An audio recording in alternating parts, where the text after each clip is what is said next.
Bonjour à tous. Tout d'abord, merci à la Fondation pour son soutien et merci à tout le monde d'être là. Donc, il y a 2 ans, notre équipe elle s'est formée autour d'une problématique qui concerne directement et indirectement à peu près 80 millions de personnes dans le monde. Alors, j'aimerais bien vous ennuyer quelques secondes avec quelques chiffres pour que vous compreniez l'importance du problème. Ici, donc, on est sur à peu près 32 millions de personnes qui sont atteintes par la maladie. On a 85% d'entre eux qui vivraient à leur domicile.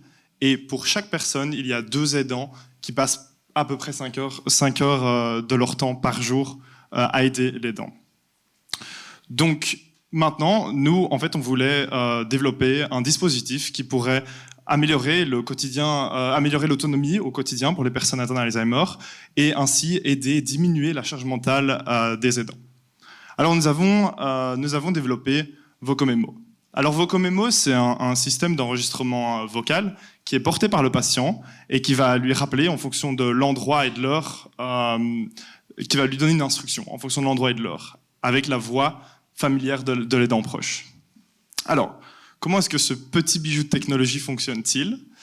Il est divisé en 2 parties. Attachez bien vos ceintures, ça va être un peu compliqué. Je vais essayer de faire ça au plus simple. Mais donc, on a premièrement un tag qui est donc un émetteur et qui serait configuré par l'aidant via une application. Elle n'est pas ici, mais bon. Et donc, en fait, il est configuré en fonction de l'heure et de l'endroit. Et quand le Vocomemo, donc l'autre dispositif, rentrerait en connexion donc, avec ce tag, un message vocal serait donné, une instruction vocale serait donnée donc à la personne atteinte d'Alzheimer.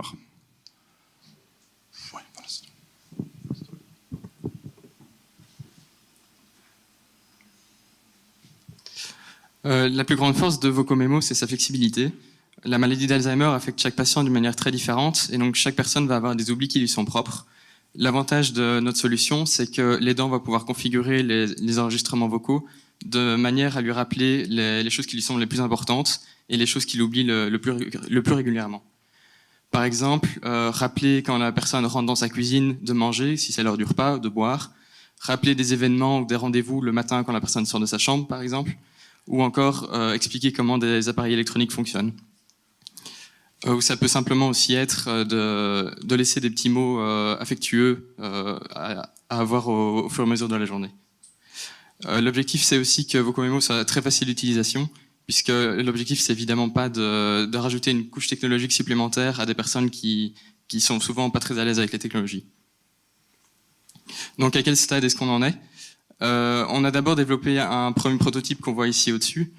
Ensuite, en janvier, donc le mois passé, on est passé à un deuxième prototype qui est basé sur un circuit intégré et donc qui ne contient plus de câbles, ce qui est plus facile pour le tester avec les utilisateurs. Et grâce à la bourse de prototypage, on va maintenant continuer à ajouter des fonctionnalités à ce prototype et surtout le miniaturiser pour qu'il devienne léger et portable et que la personne puisse le porter vraiment confortablement. Donc pour terminer, je vais rapidement vous présenter l'équipe derrière Vocomemo. Donc Tanguy est ingénieur de gestion et c'est donc lui qui gère tous les aspects commerciaux liés au lancement de la startup. Clara, qui n'est pas ici parce qu'elle habite à Paris et elle a pas su se libérer, est notre designeuse.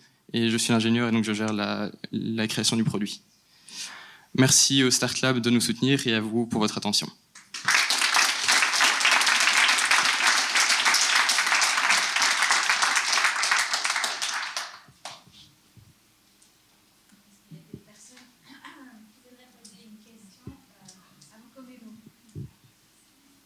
Vous-même êtes engagé déjà dans l'entreprise? Vous avez déjà créé votre entreprise?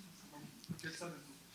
On prévoit la création d'entreprise d'ici à peu près 2 semaines. On a commencé les démarches et Tanguy va être à plein temps sur le projet dès que l'entreprise est créée.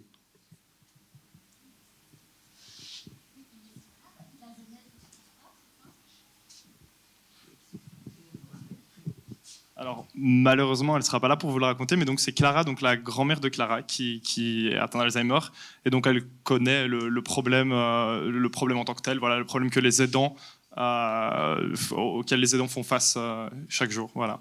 Et donc on a décidé de travailler là-dessus, et donc ça vient du Triax, donc un programme qui est au sein de l'ULB, qui ramène voilà, plusieurs personnes de différentes disciplines ensemble pour créer et développer un produit. Quelle serait la portée des différents tags par rapport La technologie utilisée, c'est du Bluetooth Low Energy, donc il y a une portée de 10 à 20 mètres à peu près, sans aucun problème.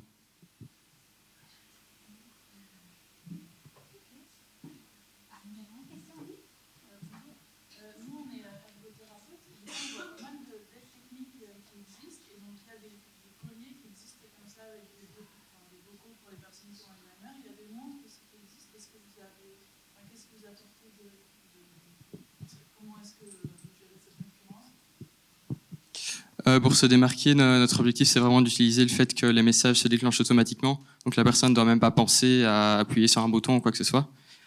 En fonction de l'heure aussi, pour avoir des rappels à l'heure du repas, par exemple.